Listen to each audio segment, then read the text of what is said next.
Et salut à tous, c'est Enzo de la chaîne e-Technologie.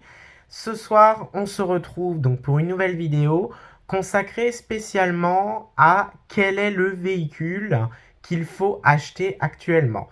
Est-ce qu'il faut acheter une hybride rechargeable, une 100% électrique, une voiture à hydrogène? Donc ça, on va y répondre aussi, puisque c'est important d'y répondre. Et est-ce qu'il faut continuer à acheter des essences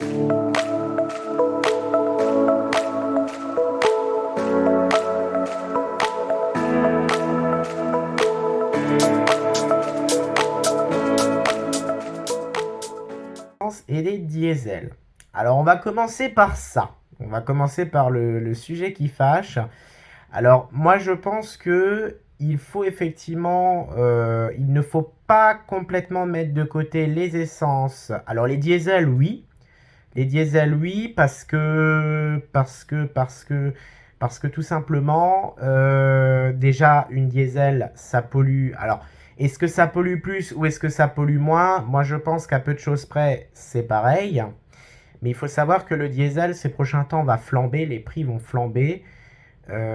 Donc moi je vous conseille plutôt, alors si vous ne pouvez pas passer sur une hybride ou sur une électrique, plutôt passer en tout dernier recours sur une essence.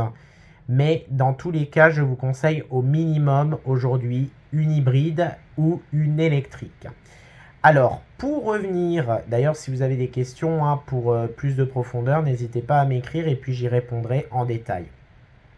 En vidéo, je ne donne pas forcément les détails, mais si vous souhaitez, je peux vous les donner.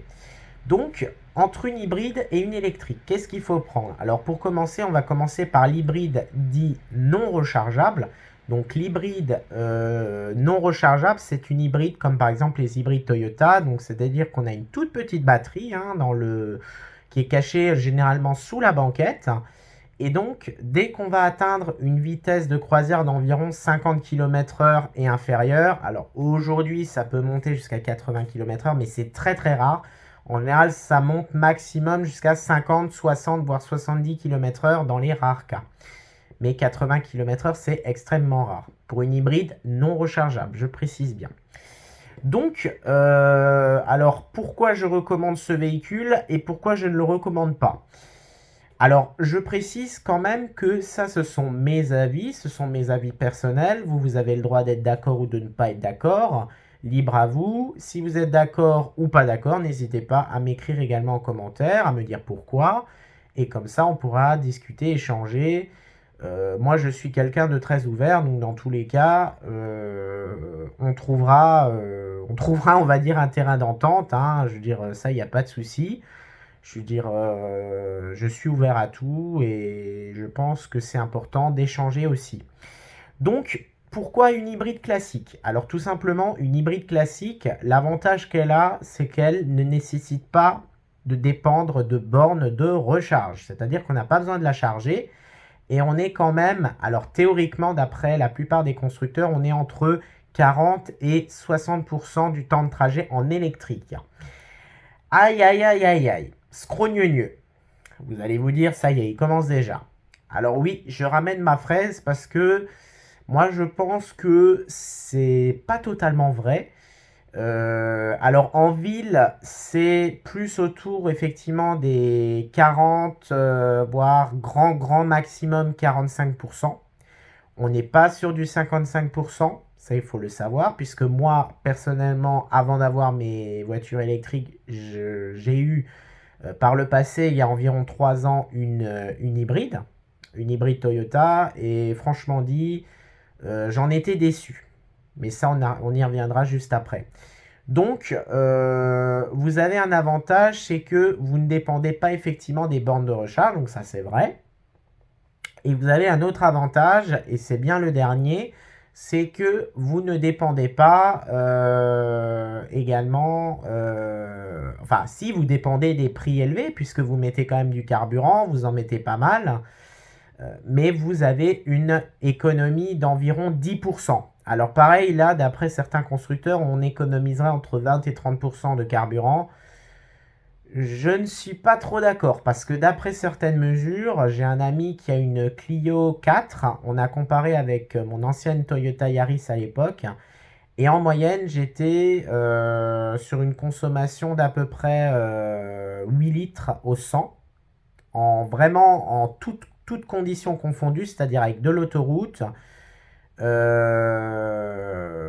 de la ville, mais en tout cas, il y avait à peu près 50% de ville et le reste, c'était de la route, entre 70 et 110 km/h. On était sur une moyenne effectivement entre 8 et 10 litres au 100, alors que lui, il était autour des...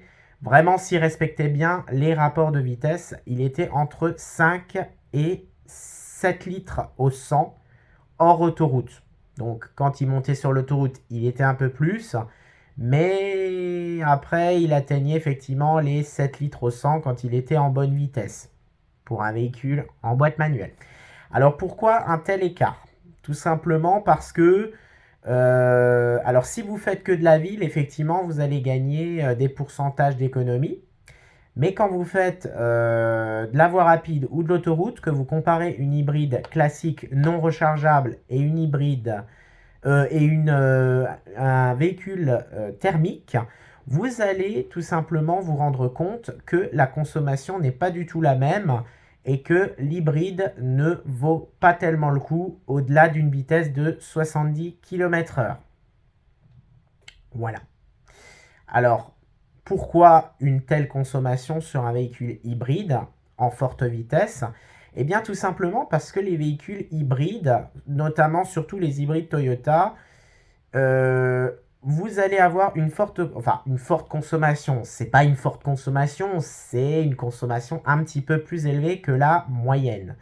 Parce que tout simplement, cette voiture adopte une boîte automatique, mais c'est une boîte automatique très spécifique. C'est une boîte automatique qui n'a pas de rapport, donc c'est une boîte automatique sans vitesse. Et en fait, les boîtes automatiques sans vitesse sont idéales pour les moteurs électriques, mais ne sont pas idéales pour les moteurs thermiques, parce que du coup, vous allez être en permanence en sur-régime en fonction de comment vous allez accélérer.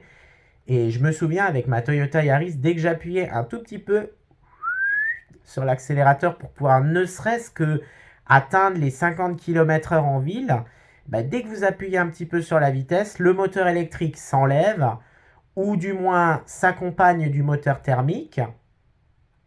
Et à ce moment-là, le moteur thermique, on l'entend vroomir. Alors, en soit, quand les deux moteurs travaillent ensemble, c'est plutôt pas mal parce que vous avez vraiment, on va dire, une répartition des consommations. Le moteur thermique ne fait pas trop de bruit et ne consomme pas trop. Par contre, ce temps-là, il est très très réduit puisque vous avez une petite batterie. Une batterie d'en moyenne 1 kWh, voire 1,2 kWh. C'est les moyennes, donc ça peut varier d'un constructeur à l'autre. Il y en a qui font moins, il y en a d'autres qui font un tout petit peu plus. Mais ça ne dépasse pas les 1,5 kWh pour des hybrides non rechargeables. Je précise bien, attention. Donc voilà pourquoi moi je suis... Alors je ne suis pas contre cette voiture, mais je n'aime pas trop le principe. Le principe est bien, par exemple, pour les chauffeurs de taxi ou pour les ambulances ou pour les véhicules, on va dire, qui ne peuvent pas être branchés. Mais autrement, je trouve que c'est vraiment inutile. Voilà. À part si vous habitez vraiment en ville, là ça a de l'intérêt puisque vous économisez quand même du carburant en moyenne. Mais lorsque vous habitez en campagne et que vous roulez pas mal au-delà de 60 km/h, 70 km/h, ça n'a plus vraiment d'intérêt.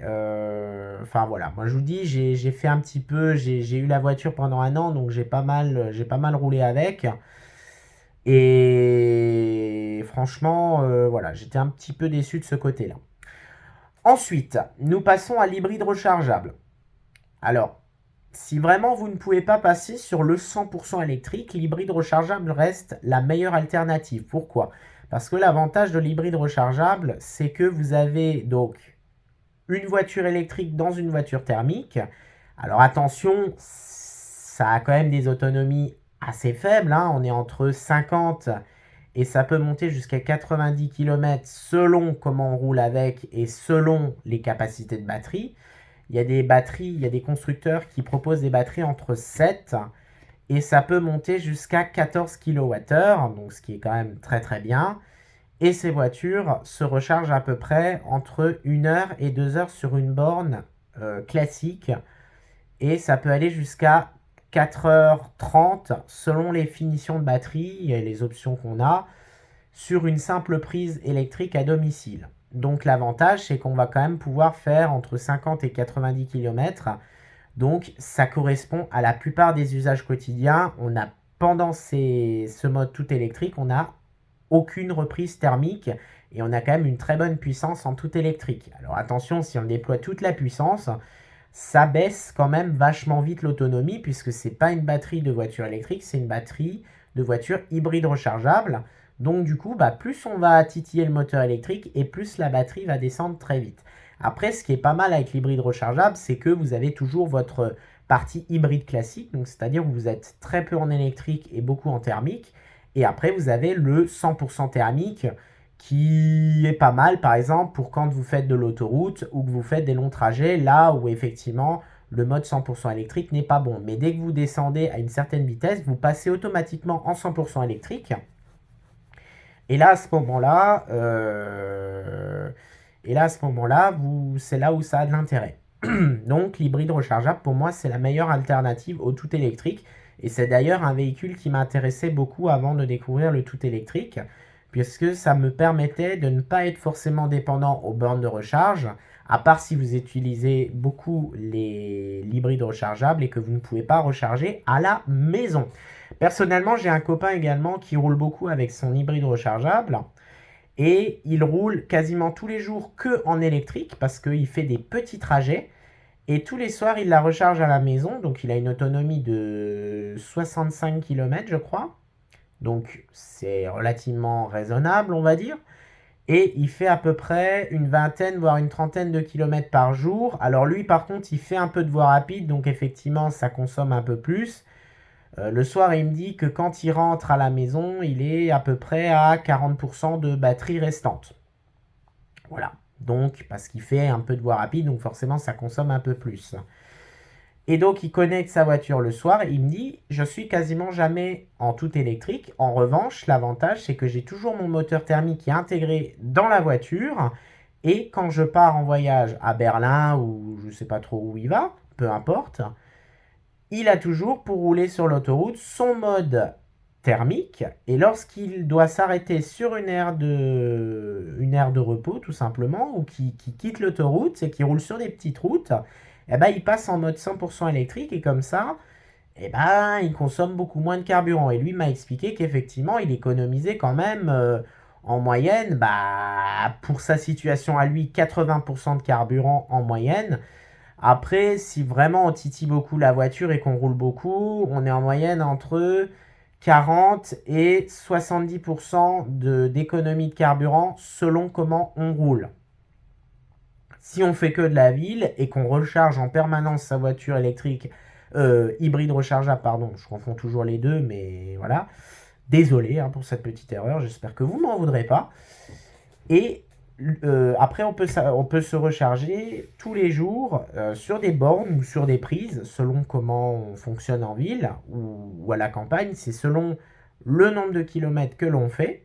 En ville, forcément, la consommation sera moins importante, donc du coup, on pourra rouler plus longtemps. Voilà, donc ça, c'était la petite parenthèse hybride rechargeable. Maintenant, on va passer enfin sur le 100% électrique. Alors, pourquoi je recommande à fond le 100% électrique ?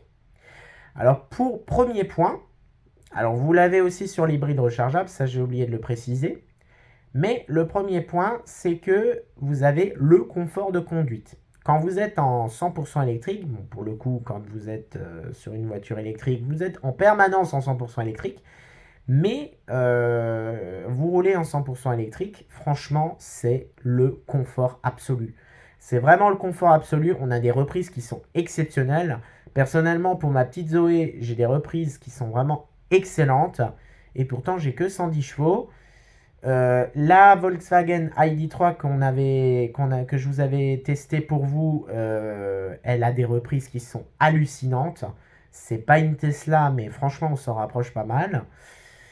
Enfin voilà, Je vous fais pas de topo spécialement en plus, mais vous n'avez pas de bruit en permanence. Vous êtes vraiment bien. C'est fluide. Quand vous accélérez, il n'y a pas de vibration. On a l'impression en fait d'être dans un véhicule limite qui flotte au-dessus de l'air. Et franchement, c'est vraiment très agréable. Ensuite, vous avez le côté ludique. Alors ça, je parle vraiment pour moi spécialement parce que ce ne sera peut-être pas votre cas. Moi, j'aime bien personnellement brancher à des bornes de recharge sur des prises électriques. Je trouve ça sympa, je trouve ça ludique. C'est plus propre aussi qu'une voiture thermique parce qu'une voiture thermique ou hybride, quand il faut aller faire le plein, on touche la pompe à essence, c'est dégueulasse. C'est tout gras, c'est tout, ça pue. Alors que quand on branche le véhicule électrique ou hybride rechargeable et qu'on l'utilise en mode électrique, à une borne de recharge ou sur une prise électrique, il n'y a pas de souci de prise grasse ou d'odeur. Ou franchement, c'est vraiment génial. C'est vraiment propre. Et c'est peut-être pour ça aussi qu'on appelle les véhicules électriques qui sont propres. Parce que effectivement, quand on fait le plein, il n'y a pas de saleté ou il n'y a pas de surface grasse sur la station électrique ou la prise électrique et du coup on a juste à brancher et ça charge et c'est magnifique. Après il y a des petits soucis, hein, ça on va pas se le cacher, il y a des petits soucis par moment. Il y a déjà eu des bornes qui fonctionnent pas, après ça peut arriver, on change de borne et puis en général ça fonctionne. Surtout qu'en ce moment, ils sont en train d'essayer, entre l'État, entre les fournisseurs et les opérateurs de bornes, sont en train d'essayer de se mettre d'accord pour améliorer l'interface utilisateur. Et c'est pour ça que moi, je vous recommande, dès que vous avez commandé votre voiture électrique ou hybride rechargeable, tout de suite, commandez une carte comme celle que j'ai, la carte ChargeMap, ou une carte FreshMile, ou une carte ChargePoint. D'ailleurs, petite dédicace à quelqu'un, un monsieur que j'ai rencontré aujourd'hui avec donc c'était un monsieur qui était en train de charger sur une petite borne, une borne 22 kW, et on a longuement discuté ensemble, très très sympathique. Une petite dédicace à lui s'il me regarde. Voilà. Donc on a longuement discuté et lui m'a présenté une carte que je connaissais un petit peu mais que je connaissais pas beaucoup. Et il m'a vachement bien présenté le truc, il m'a expliqué voilà comment ça fonctionnait. Et donc c'est un nouvel opérateur de charge, alors ça fait quelque temps qu'il existe, mais c'est vachement bien. Il m'a expliqué que en termes rapport qualité-prix, c'est excellent. Lui personnellement, il paye 2,50 € la recharge sur une borne classique. Alors ça dépend où bien entendu, hein, je précise. Mais franchement, quand il m'a annoncé le prix, j'étais sur le cul. Alors que moi, je paye entre 5 et 10 € avec mes cartes de recharge. Avec la plupart des cartes, hein. Il n'y a pas que ChargeMap, il y a FreshMile, il y a Ulysse by Vinci Autoroute, il y a plein d'autres choses. Il y a EasyVia également, qui fait partie du groupe EDF. Voilà. Et lui, il m'a parlé de ChargePoint et je trouve que c'est vachement bien. Les cartes, elles sont pas trop chères, elles sont vraiment... Et les tarifs de recharge sont vraiment bien. Donc je me demande si je vais pas me la commander.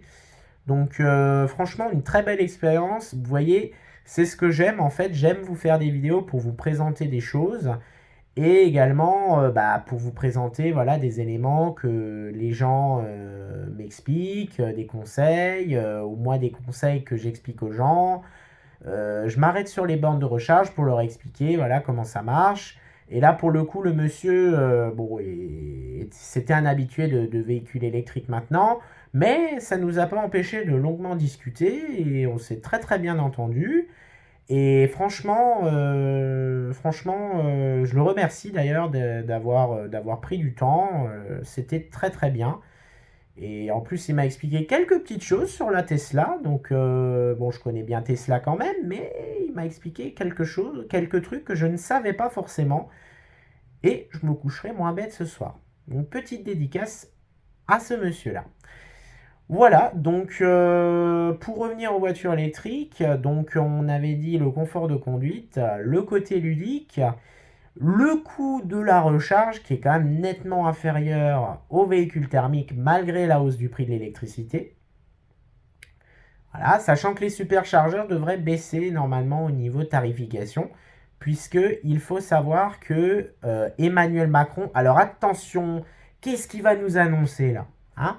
Qu'est-ce qu'il va annoncer le petit jeune là à la télé, hein? En parlant de moi, bien sûr, je précise. Alors, je vais tout simplement vous annoncer que théoriquement, je dis bien théoriquement, d'après les rumeurs, que Emmanuel Macron va également appliquer son bouclier tarifaire au niveau de l'électricité sortant des bornes de recharge. Donc, c'est-à-dire qu'on devrait avoir une réduction des tarifs, notamment surtout sur les superchargeurs. Alors, quand je dis superchargeur, ça peut être le superchargeur Tesla ou le superchargeur, enfin les superchargeurs, les autres opérateurs de recharge fonctionnant avec des bornes ultra rapides. Et également pour les petites bornes. Alors en général sur les petites bornes, les prix ont très faiblement augmenté, hein. Personnellement, là où je recharge, près de chez moi à Aubernais, les prix n'ont pas augmenté du tout.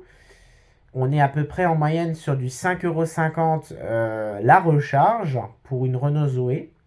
Donc franchement, c'est pas mal, hein. Vous allez me dire, c'est pas mal. Franchement, c'est pas mal. Et donc, tout ça, ça va être pris en compte et ça va permettre d'aider effectivement les gens à les encourager quand même à garder leur véhicule électrique ou à en adopter un pour ceux qui souhaitent en adopter un.